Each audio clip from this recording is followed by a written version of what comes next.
एक समय की बात है। एक राज्य में एक प्रतापी राजा राज करता था। एक दिन उसके दरबार में एक विदेशी आगंतुक आया और उसने राजा को एक सुंदर पत्थर उपहार में दिया।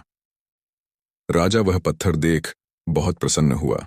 उसने उस पत्थर से भगवान विष्णु की प्रतिमा का निर्माण कर उसे राज्य के मंदिर में स्थापित करने का निर्णय लिया और प्रतिमा निर्माण का कार्य राज्य के महामंत्री को सौंप दिया।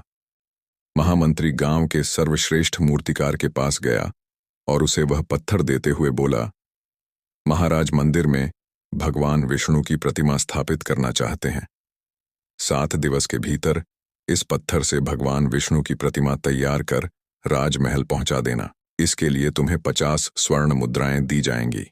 50 स्वर्ण मुद्राओं की बात सुनकर मूर्तिकार खुश हो गया और महामंत्री के जाने के उपरांत प्रतिमा का निर्माण कार्य प्रारंभ करने के उद्देश्य से अपने औजार निकाल लिए। अपने औजारों में से उसने एक हथौड़ा लिया और पत्थर तोड़ने के लिए उस पर हथौड़े से वार करने लगा, किंतु पत्थर जस का तस रहा। मूर्तिकार ने हथौड़े के कई वार पत्थर पर किए, किंतु पत्थर नहीं टूटा।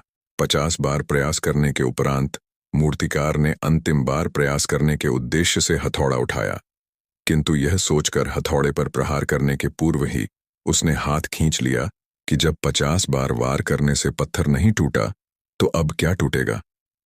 वह पत्थर लेकर वापस महामंत्री के पास गया और उसे यह कह वापस कर आया कि इस पत्थर को तोड़ना नामुमकिन है, इसलिए इससे भगवान विष्णु की प्रतिमा नहीं बन सकती।